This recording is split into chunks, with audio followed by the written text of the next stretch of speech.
Hello, friends, Romans, and also countrymen, and welcome to another episode of Splice's Redstone Adventures. Funchos.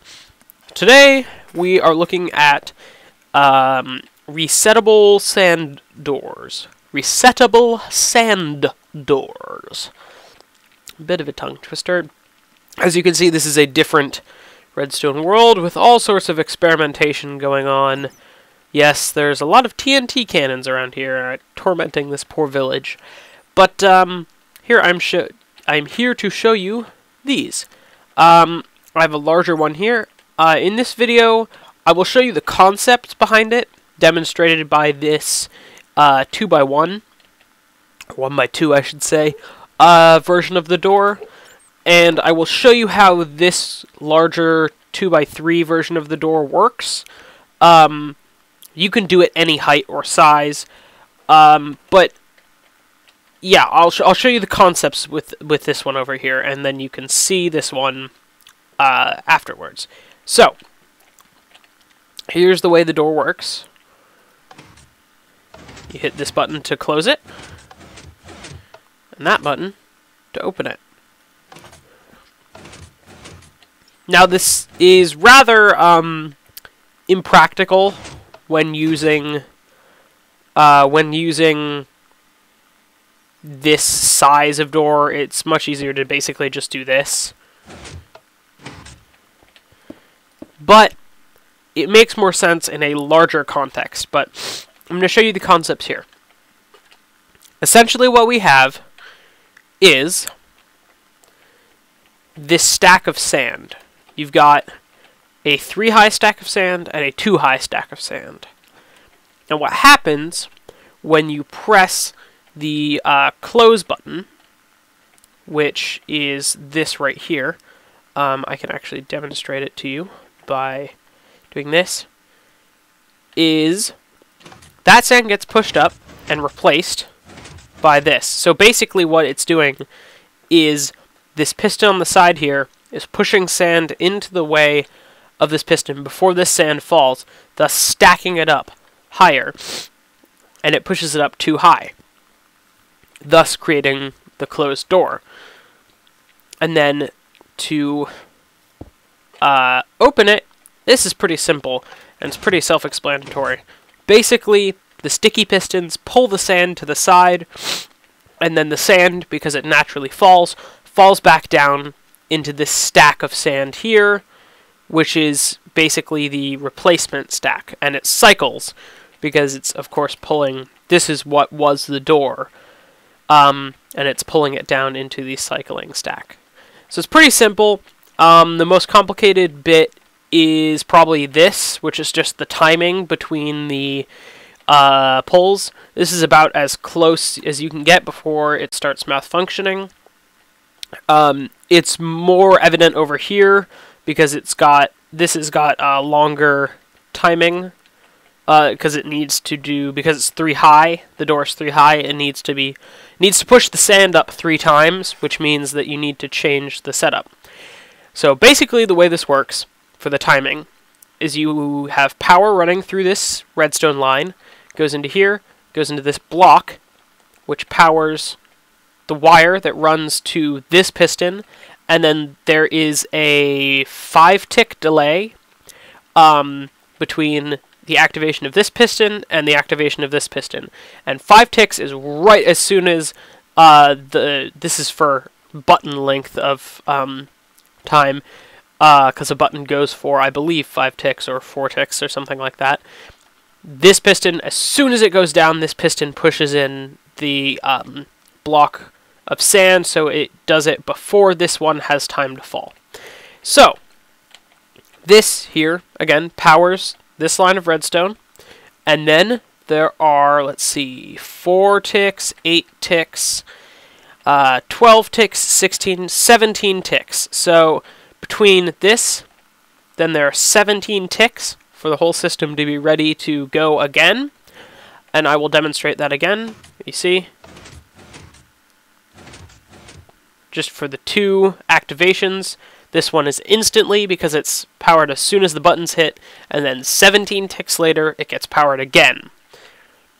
And then this over here is for the reset circuit, which is just basically power that runs down here. And I tried to keep it consistent with this because this actually doesn't make much sense in this context, but it does over here. But this, from this button, power runs down to this block, powers this, which just goes into this torch tower here, which has these pistons, which holds these pistons. Now, one thing, you could set up these pistons so that they are retracted, but then you get an empty space here where you could fall down onto that stack. So the pistons make up a part of the wall. Now I'm going to show you the same concept over here, but with the larger door. Now, this is the exact same concept, as you can see, except that you have, instead of a stack, one stack of 3 and one stack of 2, you have essentially 2 stacks of 4 here. You can't see that one, but that makes up the floor. That's why you have an extra one there, is it makes up the floor. Now, it's got the 4 blocks here, 3 here. And it's got that on both sides, and as you can see, it's the same setup, just mirrored on either side. This being the power for the reset circuit, which is just running down here to these 2 torch towers, and you can see it makes more sense here because of the torch towers. And here's a real quick trick that I've developed over time that I use a lot.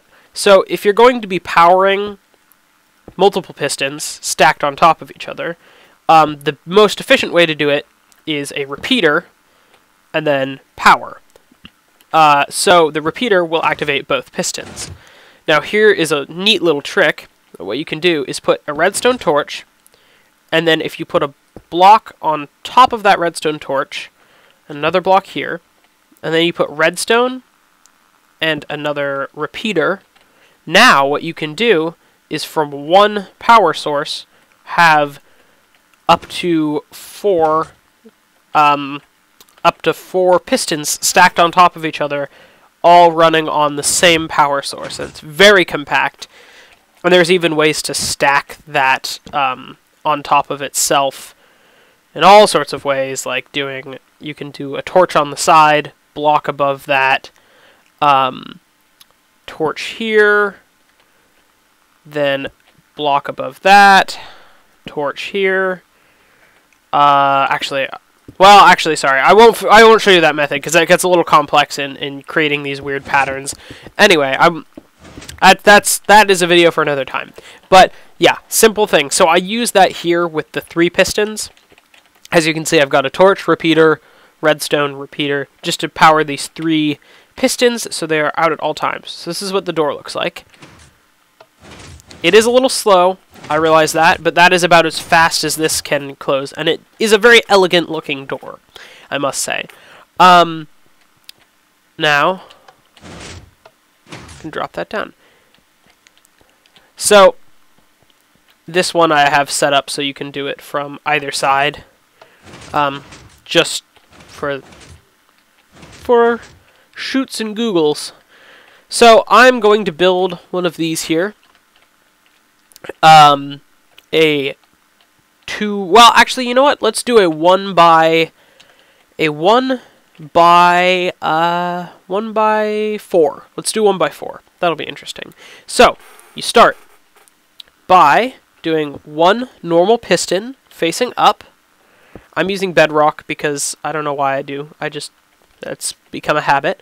So you do 1 block here, or 1 piston, normal piston facing up, and 2 blocks to the side. Then a piston, normal piston facing in. Now, I like to start by stacking my sand. So if the door is going to be 4 high, you put 1, 2, 3, and 4.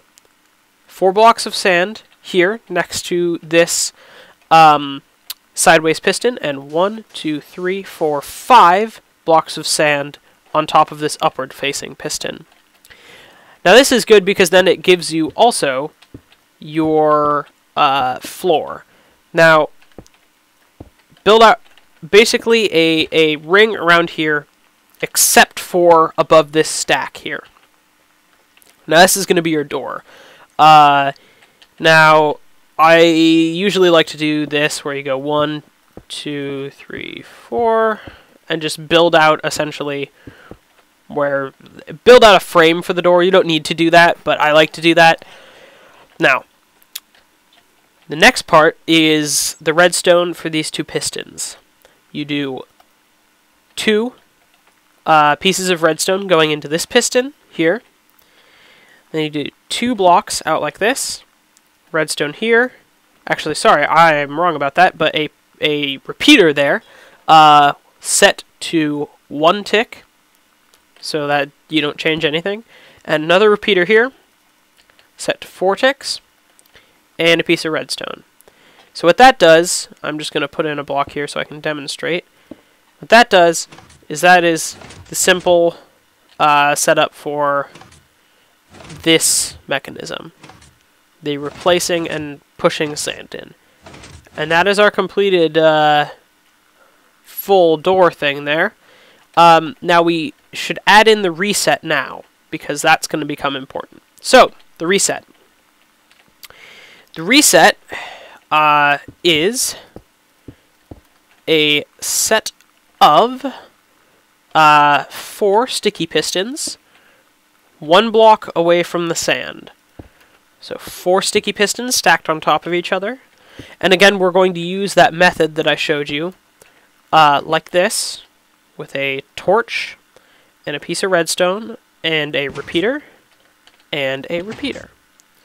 Now, and this will actually reset our thing here, do a torch tower, where you put a torch here, and then, whoops, block underneath, and torch, and I'm actually going to leave it like that. Now, for this door, you don't need to bring it down necessarily, because our button is going to be over here somewhere. But for wider doors, it makes more sense to do it in this stacking fashion. Now, the next part is making the circuit for this, since it's going to need to go 4 times, we need to build the circuit for it. So, what we want to do is build 1 redstone out here, then we do a block here, and then what we do is from this block, we have a repeater set to 4 ticks, another repeater set to 4 ticks, 1 more repeater set to 4 ticks, and, oh, excuse me, sorry, for this one actually we need to do repeater set to 4 ticks facing this way. Then another repeater set to 4 ticks, and 1 repeater here set to 1 tick. Then fill in your redstone to make this little circuit. So this is 2 activations here. This will push this up twice. I'm going to put a button there just to test. So then, what we need to do is from here, put in 1 repeater here. Now, what this does actually is compensates for this repeater, because we're essentially creating a second activation that comes around through here, because we want them all to go through the same point of connection. So, you do 1 repeater on 4 ticks, another repeater on 4 ticks, another repeater on 4 ticks, another repeater on 4 ticks, and another repeater on 4 ticks. So 5 repeaters on 4 ticks. This one is compensated, or we have an extra one, as opposed to the 4 repeaters on 4 ticks here, to compensate for this one, because it is bypassing it.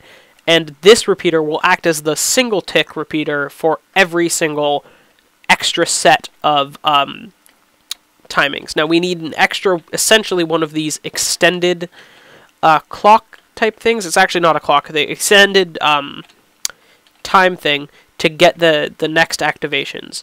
So, from this one, we can, let's see, I'm actually drawing a blank on what we need to do here to make extra stuff, because to make a 4th one. or the way we should fit it in. Okay, so we can do it like this. We have these timings here, so this is the 3. Now from the 3, because we will need to compensate from the 3, we go 1 repeater, 2 repeater, 3 repeaters. So these 3 repeaters on 4 ticks compensate for these 3 repeaters on 4 ticks, thus essentially giving us the next timing. And then from here, we just do 4 repeaters on 4 ticks. Is that right?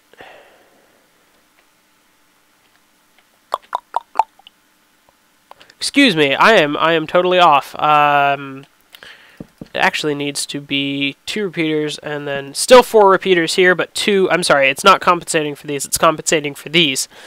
Excuse me. So, 2 repeaters here to compensate for these repeaters, then 4 repeaters on 4 ticks here for the next set of timings, and a piece of redstone. Now, in theory, this should work unless I've totally messed something up.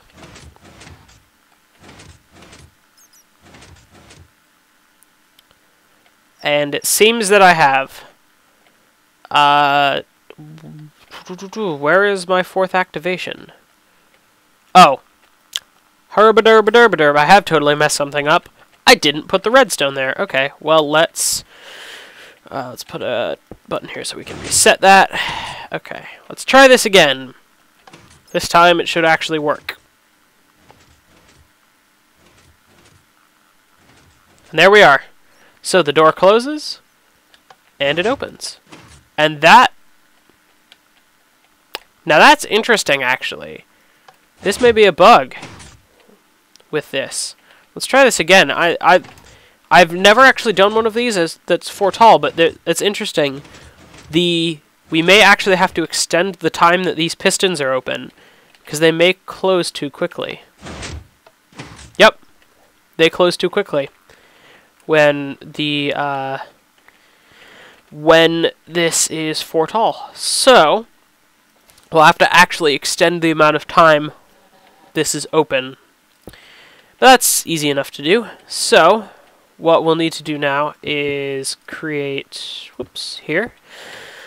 Let's see, our input block will be here. So we want to do this. And from this block, we want to extend the signal. So we want to put a repeater here and a repeater here. And let's do a repeater here as well. And let's put these all on 2 ticks and see if that creates a circuit. Why? Oh, wow. That was dumb of me. Sorry, the problem with that was this is powering this block, and that was powering the redstone, which was powering this block, thus creating a circuit. If you put in a repeater here, that should fix the issue. That should be enough. Alright, let's give it a shot. This is kind of uncharted territory for me, so you're looking at some unprofessional redstone testing. But that's okay. This is how you learn. This is how you learn how to do redstone. See, there you go. Problem solved. So simple extension of the signal. That's a pretty simple concept. It's just basically giving a second pulse that goes out from here that just happens to hit right after this pulse ends, thus essentially extending, finger quotes, the signal. Alright, so we've got our input blocks. This is our input block for the closing, or I mean for the opening circuit. This is our input block for the closing circuit. Now, what I did before to make the buttons was put one here, and build this out. Now, I used glowstone in front of them for mostly aesthetic purposes, but it also helps just in case I need to build forwards, because there is the glowstone trick, which most people actually don't know about, interestingly. In this case, we'll probably just build out, but I can show you a good example of the glowstone trick. Now, our buttons are going to be on this block and this block. Now, here's the glowstone trick. This, normally, here, I'll replace this with a regular block. would not get powered. There's no power that can run through here. Now, for some reason, this is a glitch or something, but it's being kept in because it works really well with redstone. Glowstone does not factor in as really being a block. So, for example, here, redstone power does not travel through glowstone. So that's interesting. But, for some reason, this will be treated like it's this, even though the glowstone's there. So this gets powered as well. Now that's just a neat trick that you can use if you want to create some sort of like stacking redstone. Like that's another useful trick when building redstone contraptions. If you build this sort of like crisscross with power here, or redstone here. Oh, excuse me. You build this little like crisscross thing, and you. Oh, I need to do this. And you power the bottom of it. It'll get powered all the way up. So you can create sort of a stacking redstone thing with glowstone here. That's useful when you want to stack redstone up without doing a torch tower. In this case, I don't really need to use it except for here, and I even don't really need to use it in that case, but it helps make things more compact, which is always nice. I like my creations to be mostly compact. So what I'm going to do here is just do this. Whoops, that's not at all what I wanted to do. Do this. This is simple method of bringing power downwards. Actually, this is another cool trick. Say you want to bring power down from here, from this torch. So what you can do is do a torch here to have that's powered off. It's essentially a reverse torch tower. And then what you do is have beneath it this redstone, which will be powered by this torch with a block on it, and then you basically just can bring it down like this very, very quickly, because it's a 2-block descent. So now, well, granted, we'd have to invert this signal here like that, but say this piston is the output here, and we want it to be controlled from up here. It's got a bit of a delay on it, but it's a useful sort of reverse torch tower, which I use a lot, especially in this kind of build when you want to have the player controlling it from higher up, but the actual machinery below. Now, as you'll see, this is all powered by this button. And then to hook up the closing circuit, pretty simple task of just running a, we can even run redstone on top of it. So this is pretty simple, just run redstone right on top there. And this should not break. Boom. So there we go. That is the sand falling sand. Let's call it the falling sand door. Resettable falling sand door. It can be done in any amount of height, and it can be done 2 wide. This system doesn't work for having it 3 wide. There's not a super efficient way to do it 3 wide or wider, but anything that is 2 wide and infinitely tall you can use this method. Now it is a little bit slow when you get really, really high, because if you want to close it, as you'll see, it has to push each block up, individually. So if you make it too tall, it's not the most efficient thing, but it's a neat sort of effect for your base or something. If you want to have like a sandstone desert base, and I'm sorry for the sniffles, I'm still a little bit sick, but sort of like a sandstone hidden base, or all manner of things you could do with it. Anyway, guys, I'd like to thank you guys for watching. I would love it if you could rate, comment, and subscribe. I know I hate saying that, I really do, but like it does really help out, especially commenting. I like interacting with you guys. It is fun. Also, check out our website, namelesspixel.net, for all sorts of more content and a more organized way to view the current content. And other than that, I'd like to wish you guys a good day and hope that everything is going well for you. And until next time, have fun doing redstone.